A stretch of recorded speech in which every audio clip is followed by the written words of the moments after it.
Welcome to the PIO Podcast, a place for everything public information related for police, fire, EMS, and local governments. It was a good learning experience for a lot of us that social media is not real life.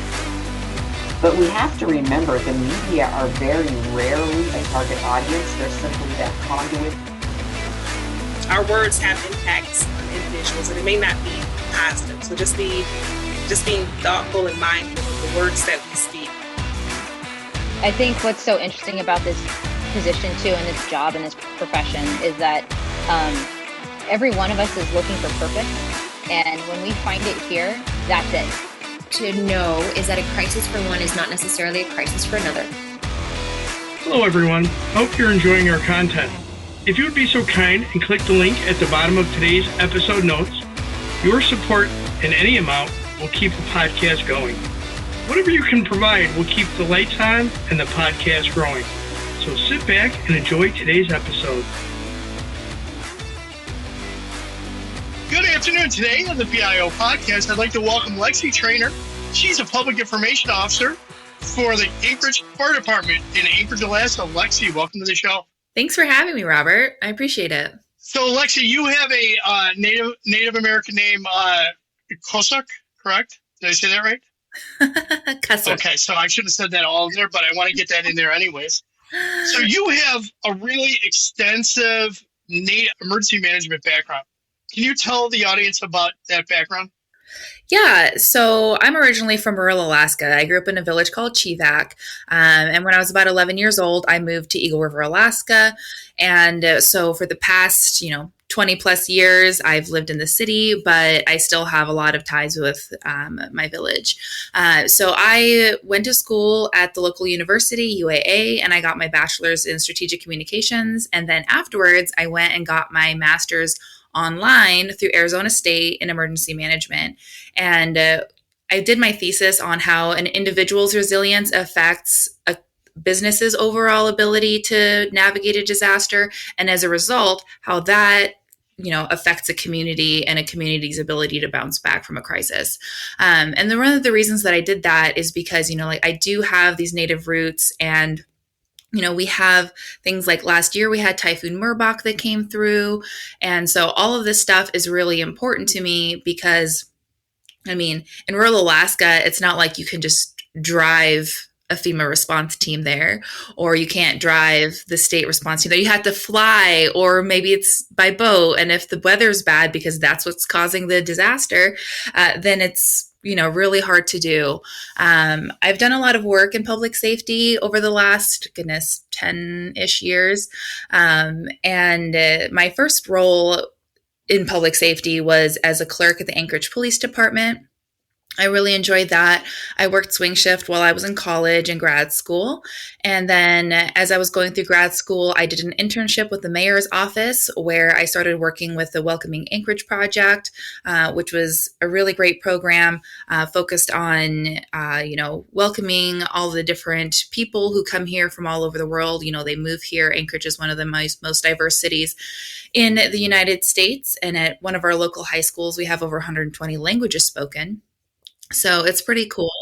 Yeah. And so, I got to work on some of the projects with that because they wanted just somebody to come in from like an emergency management perspective and talk to people about, what do you do if there's an earthquake? Because some of these people have come from places where there's never been an earthquake. Or it's like, hey, this is what you need to do if there's a winter storm. Here's how you prepare for your car in winter. So if you're traveling and you get in an accident or there's too much snow, here's how you can prepare yourself. And so, I got to work on that project with them, and it was super cool. I got to meet a lot of amazing people.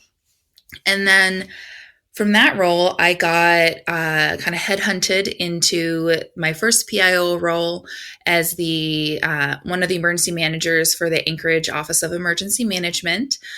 And through that one, I had the exhausting privilege of working the 2018 Cook Inlet earthquake.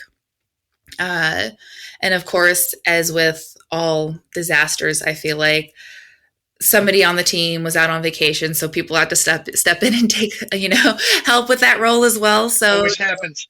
It always does. So I got to do that. I did leave Alaska for a little bit with my husband. We left for about 6 months. And we came back, and I've done a variety of roles over the years, but I am currently at the Anchorage Fire Department as the Public Information Officer. And I'm doing a lot of work with not just Native communities, but, I also, as part of my work in the emergency management office, I was the one who was the contact for the folks with functional access needs. So I met with folks with the State of Alaska Governor's Disability Office, I believe is what it's called. So I got to learn about that as well, because I was, heading up communications for like, oh, if we have a disaster, how are we doing our outreach and education and making sure that we reach all people in our community. So I got to really learn a lot with all of that, and I'm able to put that into my role here at AFD, making sure that, we're visiting different communities. We're actually going to be doing reading at the library in the month of October. So we're going to be visiting different libraries throughout town and reading to local. Is that for Fire Safety Month? Yeah. So we're gonna go out and do that, and it's nice because then we get to go to all of the communities where, like whether or not you're like in the wealthier sides of town or in the sides of town where, like we have Mountain View, which has a lot of our folks who, for them, English is a second language. So, we just have a lot of this because we're doing it at multiple libraries. We're able to reach all different areas of our community, and I'm really excited about that. But yeah, that's kind of my background, education, the roles I've done up to here. All right. So as an Alaskan Native, you've had some experience communicating with underrepresented communities. How has that enhanced your ability in emergency management with your background? Oh, well, like I mentioned already, like Anchorage, Betty Davis High School is one of the most diverse high schools in the entire United States. We have over 120 languages spoken there. And so while I was at the Anchorage Office of Emergency Management, like leading up to the earthquake,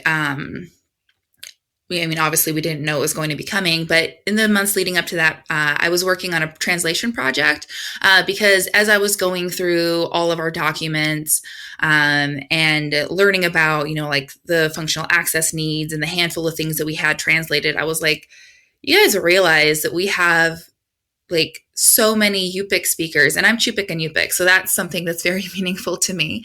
And then we have a lot of folks who speak, Tagalog, Samoan,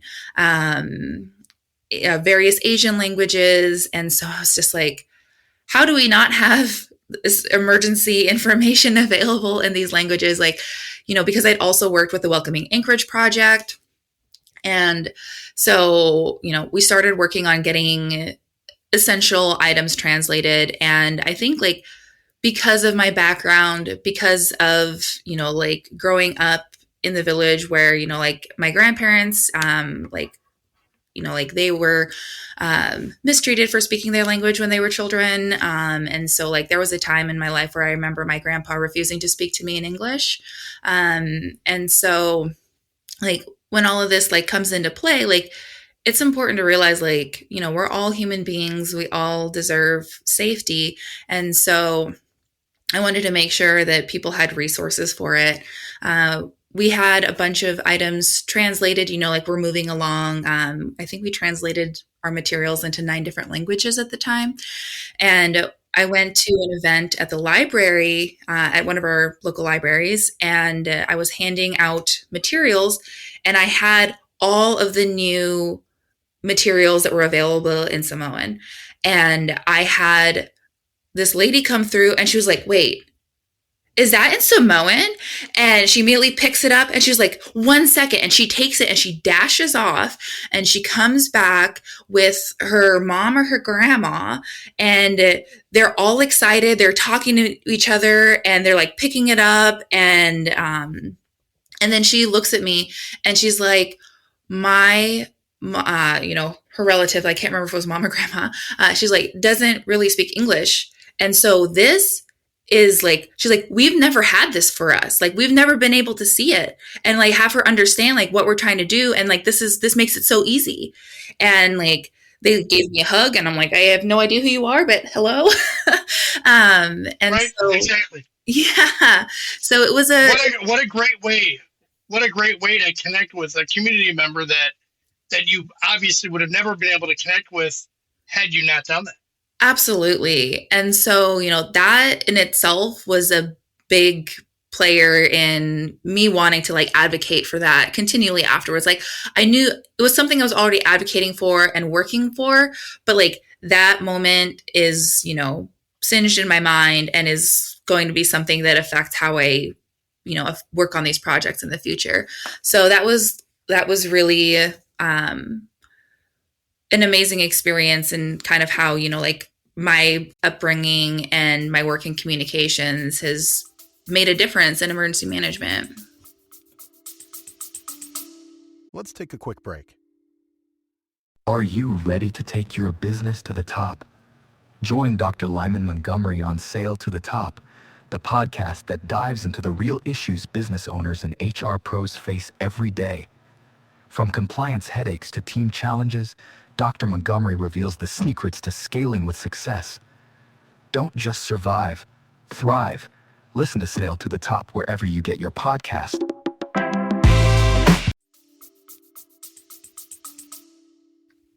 Yeah, I could see how it would. And because a lot of agencies, they think of language issues or underrepresented communities might necessarily be a single community.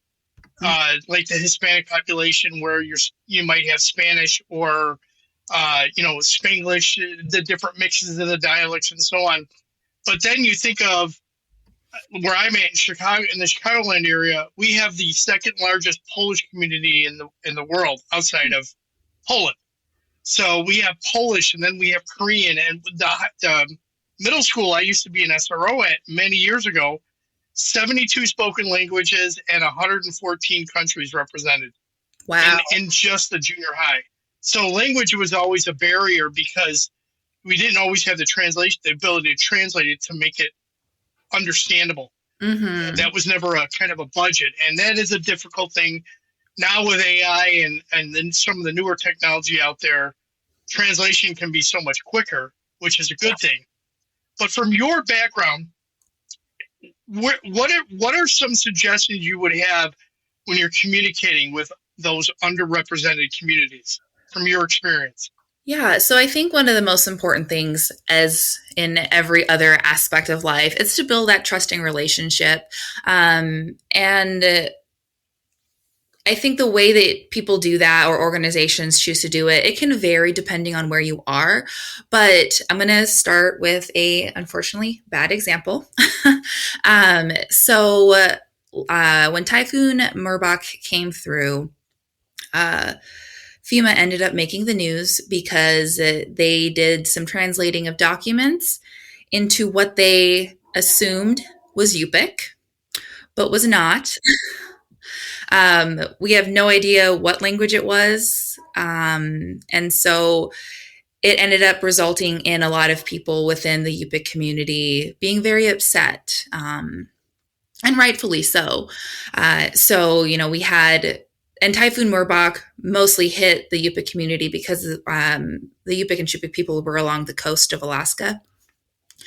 And so it was already like the relationship is already tenuous there. So that's something to make sure that if you're doing translation work, that you're hiring people, or if you're doing outreach work, like to a specific community, like you want to make sure that you have somebody at the table that is part of the group or the community that you're doing outreach to, or that you're trying to educate about, public safety measures or emergency management preparation. Because, I mean, as I'm sure you're familiar with, a lot of Indigenous people throughout North America already have a bit of a tenuous relationship with the federal government, whether it was boarding schools or just different interactions over the years. And so when people from, like the city or even worse, like DC or wherever it is, go into these rural places in Alaska, there's already a lack of relationship.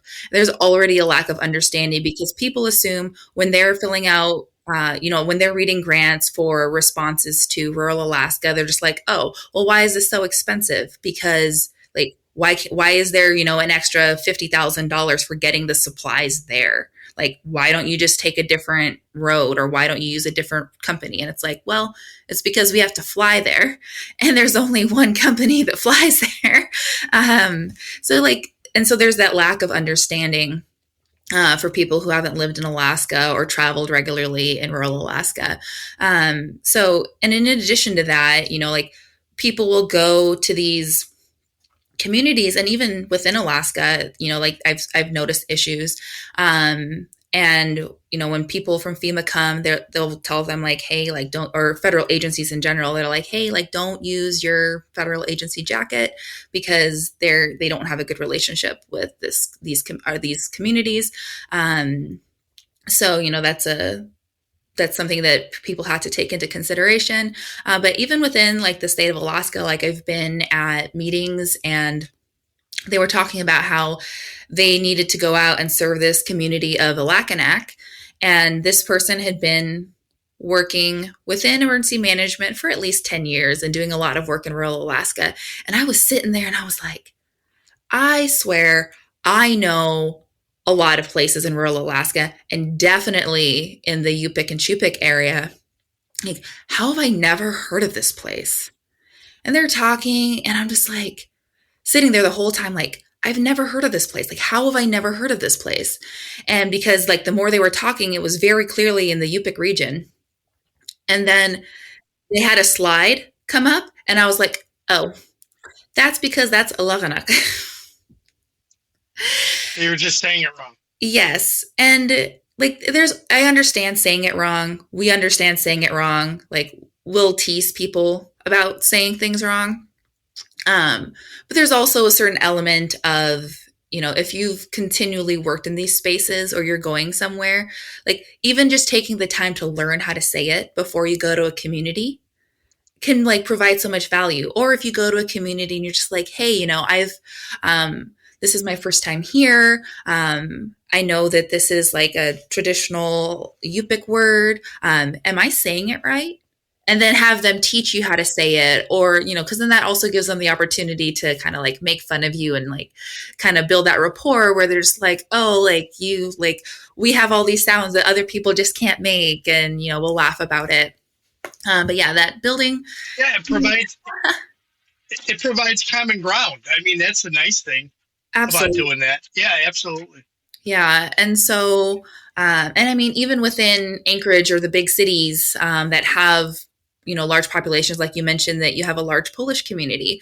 If there's something that is said frequently, like just learning how to say it or asking how to say it, and like, because that shows a lot of intention, and the intention is what makes a difference. Like, I know that the intention for, when places show up to help is to help, but, like within a lot of Native communities, you'll hear a lot about like the savior complex, like we don't need saving, kind of stuff. And, because even within Alaska, like, we were nomadic 100 years ago. It wasn't that long ago, where we were moving pretty consistently. And so deciding to stay in one location and adapting to Western lifestyles, is still a relatively new thing for us. So that's really important to understand. And outside of that, I think another way to kind of like improve and work on this is like varying your communication channels. And that applies to everybody, no matter where you're at. If you're wanting to reach people in different places, like, I mean, even in places where there's a really good transit system, like if you're playing it on the radio, probably not going to reach the people who ride the bus, who ride the train, things like that, because they're not listening to the radio. So maybe you want to put it, throw it on a bus ad or a train ad or a subway ad. Also, making social media posts accessible. It's a little more time consuming, but making sure to put in the alt text, the alternate text, which is kind of like the description of like what's in the photo. You can do that on social media, and that makes a difference for the people in your community who are who have vision issues, whether they're blind or legally blind, but they can see like little bits. That can really make a difference for those folks. And then, of course, kind of what I went at with the trusting relationship is building cultural competence. And cultural competence doesn't necessarily have to be about, like, oh, they're Alaska Native, they're Yupik. It can also be like, everyone is a part of multiple communities, and the deaf community has their own culture, the blind community has their own culture. And so making sure that when you're talking to these groups, like, you have done the research, you have been intentional about it beforehand. So when you go there, you're not stepping on your own toes kind of thing. So ways that you can do that, you can involve the community in it. Yeah. So at AFD, we're working on our recruitment campaigns. And so we actually are putting in a proposal with Leadership Anchorage to, and hopefully we get accepted, to have them partner with us on improving our recruitment strategies. And either way, we want our community to be a part of it, because like I said, we have a really diverse community here in Anchorage, and we can have all these ideas all we want, but like at the end of the day, if we're trying to do something in a specific community, if that's not how they choose to communicate, like they don't listen to the radio, or they only listen to certain radio stations, or like we're like, hey, like this is how we're going to be advertising for this particular event, and it's like, oh, okay, well, that the way you phrase that is actually inaccurate, then you're going to just make people upset. Because like a couple of years ago, there was a vision company looking for Alaska Native people to participate in a program, and they phrase it as Native Alaskans, which people consider themselves Native Alaskans if they were like born here, versus they wanted Alaska Native people. So even those little nuances when you're reaching out to, maybe the Korean community or the Samoan community, those little things make a difference. Yeah, absolutely. Knowing how people want to be referenced. And if you have people who are, involved in those communities and a part of it, then you also have the opportunity to use their inside jokes, to use their ways of connecting with each other. And you don't get that if these people aren't brought to the table. So I think that's really important. So Lexi, you had faced some adversity early on in your career. You were working to complete your degree, and you were faced with some bad luck with your family when the family home burned down. How did those challenges that you faced while balancing your education and a full-time job shape your ability to overcome that challenge? Yeah, so I have gone through a lot in my now 33 years. Yes, I'm throwing my age out there. But like I didn't even start college until I was 22. I wasn't sure what I wanted to go for. I didn't know if I had the money to go for it. And just like I grew up relatively poor. When you grow up in a place like in rural Alaska, like when I was there, like you didn't buy a home. When somebody's family, grew or shrunk based on the amount of, like somebody's children went off to college or moved to Anchorage, then that person didn't need that size of a home anymore. So they would switch with somebody who needed that size of a home. So like we did. Yeah. So I didn't grow up with, like, oh, like here's a college fund and here's here's an inheritance. Like that's not really a thing. And so going to college, I had to work full time through all of that. And I think it was actually really good for me because it highlighted that, if I want something, like I have to be willing to put in the work. And I was working 40 hours a week at the Anchorage Police Department as a clerk. And then I was going to school full time. So I was working like the weekend shift. So I'd work like Friday, Saturday, Sunday, Monday, and go to school Monday, Tuesday, Wednesday, Thursday, stuff like that, like during the day. And then I also had to do an internship at one point. So internship, 20 hours, work 40 hours plus college level courses. And I still managed to graduate on time, like within the 4 years, and get my master's within a year and a half, which was like standard for the master's program I took. And I think that all of that just, I know that when the days are hard in emergency management and, like public information officer type work, like I know when the days are hard that I can do it because I've already done it just to get to here. And so whether or not it's, exhaustion or anything else, like I know that I can do it. But I think a big part of that too is the resilience factor that I kind of studied, and like I mentioned earlier, like I did my thesis on. And so I make sure that even during those moments of, emergency response, EOC activation, that I'm taking care of myself.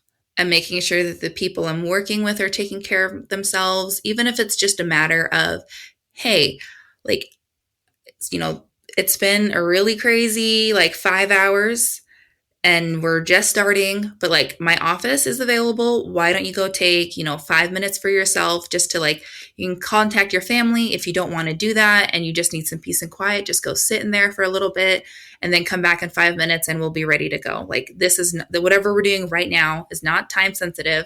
So let's go take a break. So when things are time sensitive later, we're good.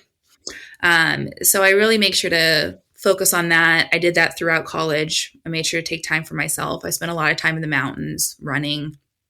And so, yeah, all of that has kind of come together and I feel like helped me become who I am today. Outstanding. So since you've had this broad spectrum of jobs over in the public sector, in emergency management, in different capacities, which agency posed the most challenge to you when you first arrived? Definitely the Anchorage Office of Emergency Management. But that was my first postgraduate job. That was my first job that was like really, really in the field. Cause I was working at the Anchorage Police Department beforehand, but I was doing, I was a clerk. I was like a field training clerk. So I would train incoming clerks. And then I was also the clerk for the vice unit. It's very different work than what I was doing. So I had enough of an understanding of the police department that when we talked about their roles, what they would do during a response, I had enough understanding of what they did. But then I had to learn about all the partners that come together. I had to learn about like all the different types of disaster and how we respond to them. So it was like, I kind of studied some of it in school, but it was actually like putting that education to work. And then about 8 months after I started was when we had the 2018 Cook Inlet earthquake. And so I got to put all of that to the test. And it was so funny because technically I started the position about 8 months before I graduated. So yes, I guess I kind of misspoke a little earlier. I got hired, I did my internship and I got hired and I still had like a semester and a half left of grad school. And so the day of the earthquake was actually the day I was supposed to be doing my emergency management graduate finals. I had taken the day off. And I was like, okay, like, it's not all due until like 5 p.m. Alaska time. So I'm just going to sleep in that morning and it's going to be so nice. Cause I have like, this is like the last thing I need to do. And I'm so excited. Like, I'm about to be done. And I woke up that morning and my husband happened to have the day off, for some reason. And I'm laying there and it's like 8:27 and I had an alarm set for 8:30 and my bed starts shaking and it's still going. And I looked over at my husband and I was like, I'm going to have to go to work today. And I did. And so I had to delay taking my finals. Obviously, the folks understood because I was like, hey, like, I'm going to go put all this to work. So that was a kind of funny experience. And we were that weekend is also the last day for our previous governor. And then the governor that was incoming was supposed to start on Monday. And so we had all of that. So I immediately had to, like, do all of these things and meet so many people. And my husband was in the military at the time. So I was the only person that had like easy base access and wouldn't have to get special paperwork completed. So I was the one escorting the mayor on base for all of his interviews with the state of Alaska. It was a good experience, though. I feel like I learned a lot, and I still got to go and graduate with my master's, and it just made it a more memorable day for finals. All right, so going to my next question, you decided you wanted to start your own communications firm with everything else that you're doing called Yahuin Consulting. Why start a consulting firm when you're doing everything else?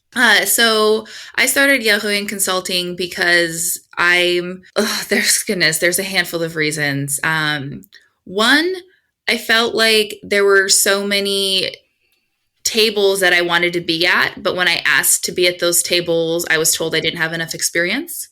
Because so people would be like, oh, well, you need this much experience for these certain opportunities.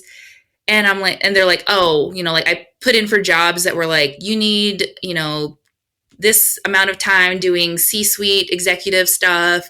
And I'm like, I might not have done like C-suite executive items, but or they're like, oh, we need 2 years of experience, specifically in marketing supervision.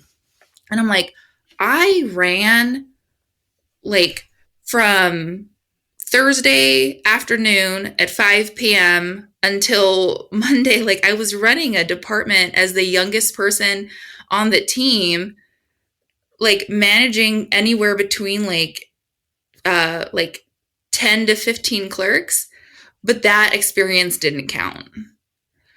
And it was very frustrating to be told that like, oh, well, like it's not in a marketing department. And I'm like, okay, but like you realize how this is better. Like I'm working with people who are stressed out. And then like, I also highlighted my work, in the emergency operations center. I'm like, yeah, like I'm managing a team of public information officers who have come from dozens of different organizations. Emotions are high. People are stressed. They're worried about their own families. They're here. And I'm like, how is this not qualifying experience? And yeah, I might not be with the C-suite folks, but I was the one, coordinating everything, coordinating interviews for the mayor, things like that. And I'm just like, okay. So part of it was a frustration out of that and a decision to like, if people aren't going to give me these opportunities, then I'm going to create these opportunities for myself. And then another part of it was I realized that as I was doing, like meeting people, I'd worked at a handful of Alaska Native organizations, and I was just like, people are constantly asking me like, oh, well, like, hey, you're Alaska Native. Like, would you mind helping us with this thing? Like, we have this project. And so I was like, well, I don't want to give away my time for free. Like, there's some things that I'll definitely do for free and it's just like, I will gladly volunteer. And I have a lot of things that I do volunteer for. I think that volunteerism is a very important part of being, contributing back to the community that, is there for you.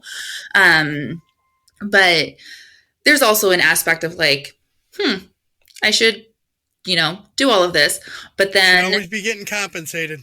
Absolutely. Yeah. And then, because the things that I'm being asked to share are, like traditional indigenous knowledge, and that's a lot harder to come by. And then thirdly was also just a little bit of luck. Around the time I was looking at starting my business, I entered one of my photos into a photo competition. And I ended up getting the cover photo for the first ever Travel Alaska Native Culture Guide. And so it was a really cool experience. They ended up doing more work with me. And so I needed to have, instead of just doing like a, like a personal LLC, or personal payment stuff and like having it all with my personal finances, like it was a big enough project where I was like, I need to have like a business license. I need to have all of this stuff to do this. And so it's been really cool. Cause I mean, I get to, because it's not my main job, I get to do it as I want to. I accept projects that I'm actually passionate about, and I've gotten to do some really cool things as a result. And like I mentioned before we started recording, I actually am preparing to launch my own podcast, and that's a result of my business. And I'm taking the funds that I've made in my business selling photography and consulting or helping people connect with other people in the Native community. Like I'm using that money to fund it. And so it's also been a really good way to just make sure that, Alaska Native people are represented. They're represented how we want to be represented, and also making sure that they're compensated for it. I've had a couple of people balk at the prices that I've given them when they've asked me to come in on a project for photography. And I've turned around and told them, like, you realize that as part of your requirements for this photo shoot and like the delivery, that you want people in their Alaska Native regalia. And and then I'll like show them a photo. I'm like, this girl right here made her entire outfit.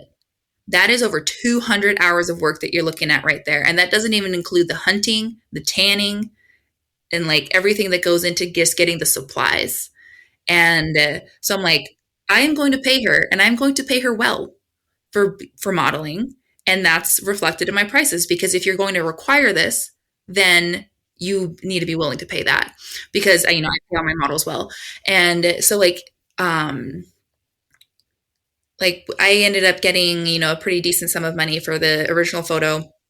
And I gave 10% of that money that I got to each of my models, and I had two. So I gave a pretty significant portion of that. And I still had to pay my own taxes. I still had to pay for all my business expenses. But it's also a way for me to remind Indigenous people that, your time is valuable, your knowledge is valuable. And I want to support you and make sure that we're not being exploited. And I think that there's a big difference in that. And so, yeah. Yep, long story short. That was good. No, that's excellent. No, I appreciate it. So if somebody wanted to get involved in the field of communications, do you have any advice for them? Since you did emergency management, you did your master's, and you had communications background already. Do you have any advice for somebody that wants to get into the public sector out of communications? Network. Talk to people. Be the person who says yes when you have the energy for it. I don't want you to say yes to everything and burn out.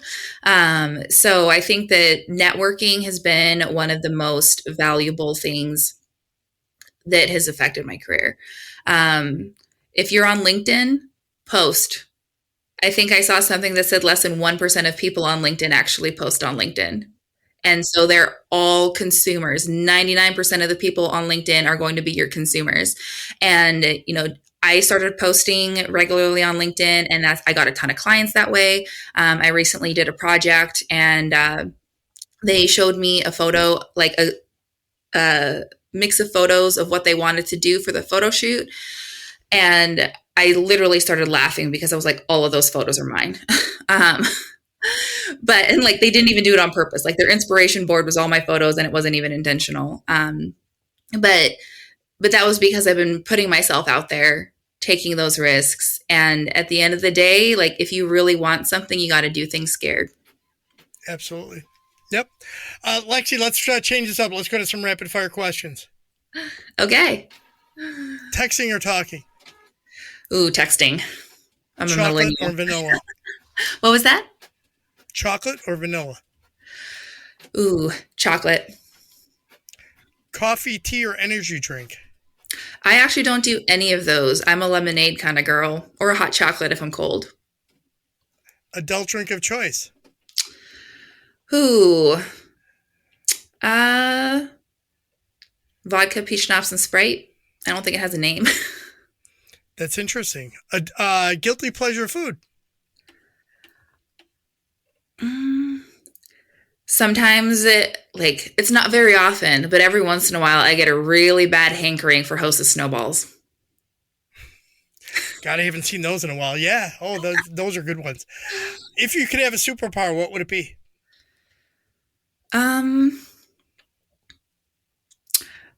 Instant transportation, just like teleportation, I guess. Yeah. That would be nice. Ask permission or beg for forgiveness? I think it really depends on the situation. What place do you most want to travel to? Oh, man. I do a lot of traveling, which is why my podcast is called the Cultural Tourism Podcast. So it's literally based on tourism. It kind of depends on the day, I guess. Okay. Well, you know what? I'm wrong. I lied. I really, really, really want to go to Northern Norway. Okay. Nice. If you could choose to have lemonade with any historical figure, living or dead, who would it be? Oh, gosh. I don't know. I really don't. Sorry. Okay, no worries. I should have prepared for that one. That's okay. Final thoughts. What key points would you like our listeners to take from today's interview? Kind of what I ended with a little bit ago. Like, if you really want to do something, sometimes you're going to have to do it scared, and that's okay. As we wrap this up, is there a piece of wisdom or a motto that you live by? I think it would be what I just said. Just like do it scared. There's a book out there called Move to the Edge, Declare It Center. The author's last name is Harper, and I've been following him on Instagram for a while. It's just a really good book about just challenging yourself and moving into spaces that even if you're scared, if you do it often enough, you'll become comfortable there. And it actually has a little bit of emergency management in it. So nice. Move to the Edge, Declare It Center. Nice. Lexi, how can people best reach out to you if they want to connect or follow up on anything? Yeah, so I'm pretty active on my LinkedIn. It's Lexi Qass'uq Trainer on LinkedIn. I feel like that's probably the easiest way for folks to get a hold of me. It has links to, like my website. You can send me email or messages directly on there as well. So yeah, I think LinkedIn's probably the best option for people who are wanting to reach out professionally. Sure. And I'll make sure I add that in the show notes. As a matter of fact, that is how I found you. Yes, that's right. Lexi, thank you very much for being on the show. I truly appreciate it. And that is Lexi Trainer from the Anchorage, Alaska Fire Department. Thank you for having me. That's all for this week. We hope you enjoyed this episode. Thank you for listening. Be sure to subscribe to the podcast to get notified on the latest episode.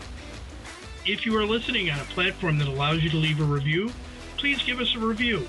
Any review is appreciated.